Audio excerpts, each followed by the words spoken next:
जुनैद বাগদাদির মুরিদ তার আশ খোলা ছিল, দেখতো কবরে কি হয়। তিনি দেখলো তার মায়ের কবরে, তার বাবার কবরে আযাব হয়। তিনি জুনাইদ বাগদাদির কাছে গিয়ে বলে, হুজুর আমি তো আপনার দরবারের খাদেম, আমি আপনার দরবারের গোলাম, আমার মায়ের কবরে কেন আযাব হয়, আমার বাবার কবরে আযাব হয়, আপনি একটু আল্লাহর দরবারে দোয়া করেন। জুনাইদ বাগদাদি সূরা ফাতিহা সূরা ইখলাস শরীফ পড়ে আল্লাহর দরবারে দোয়া করলো, আল্লাহ আমার আপনার গোলাম, আমার মুরিদের মায়ের কবরে নাকি আযাব হয়, আল্লাহ আপনি ক্ষমা করে দেন। আমার আল্লাহ সঙ্গে সঙ্গে ক্ষমা করে দিয়েছে। আর জোরে বলেন সুবহানাল্লাহ। ওই জুনাইদ বাগদাদির মুরিদ যে দেখে হাসাই তো তার মায়ের কবর, বাবার কবরের আযাব নাই, তার মা বাবার কবরটা ফুল সজ্জায় সজ্জায়িত হয়েছে। আমার নবী হাদিসে বলছে যালিকাল ইস্তিগফারিল মুমিনিনা লা যামবা লাহা, তিনারা যখন দোয়া করে আমার আল্লাহ তিনাদের হাতকে খালি ফিরাইতে পারে না।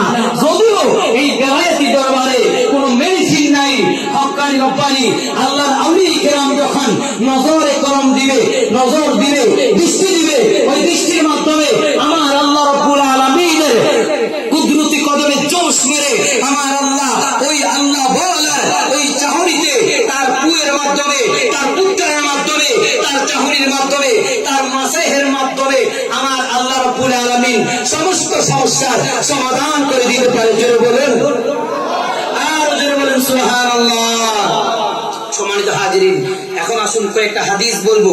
আমার নবী রাহমাতুল লিল আলামিন বলে, ইমাম তাবরানী মুজামুল কাবীরের 12তম খণ্ড 274 পৃষ্ঠায় ইমাম জালালউদ্দিন সুয়ুতী রাহমাতুল্লাহি আলাইহি আল জামিউল জাওয়ামি কিতাবের মধ্যে তিনি কোট করেন, ও দুনিয়ার জমিনের মানুষ, আর আব্দুল্লাহ ইবনে উমর রাদিয়াল্লাহু তাআলা আনহু قال رسول الله صلى الله عليه وسلم ان لله عبادا, আমার আল্লাহর এই জমিনের মধ্যে এমন কিছু বান্দা আছে, আল্লাহর এই জমিনের মধ্যে এমন কিছু আল্লাহ ওয়ালা আছে, এমন কিছু মুমিন মুত্তাকি বান্দা আছে, যে মুমিন মুত্তাকি বান্দাদেরকে ইখতাসহুম আমার আল্লাহ নির্বাচিত করেছেন। জোরে বলেন সুবহানাল্লাহ। ইখতাসা মানে আল খাস, খাস থেকে এসেছে মানে আমার আল্লাহ বেছে নিয়েছেন, নির্ধারণ করেছেন। আখাসুল খুস, খাস হিসেবে আল্লাহ গ্রহণ করে নিয়েছেন।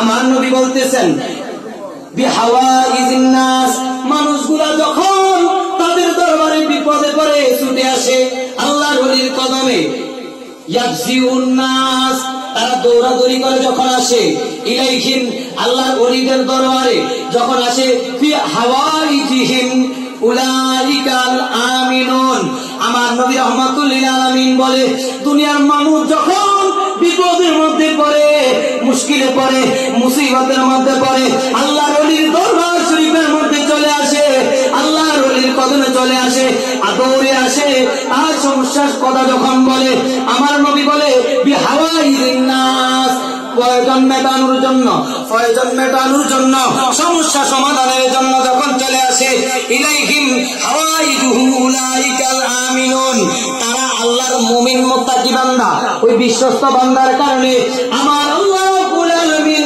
মিন আযাবিল্লাহ, আমার আল্লাহ ওই বান্দাকে আযাব থেকে মুক্ত করে দেয়, আমার আল্লাহ সমস্যা থেকে সমাধান করে দেয়। সেজন্য আমরা আল্লাহর ওলিদেরকে বলি আল্লাহর ওলি মুশকিল কুশা, হাজত রওয়া। মুশকিল কুশা কেন বলি? আমরা মাওলা আলীকে হাজত রওয়া কেন বলি? আল্লাহর আউলিয়া কেরামকে কেন আমরা মুশকিল কুশা বলি, হাজত রওয়া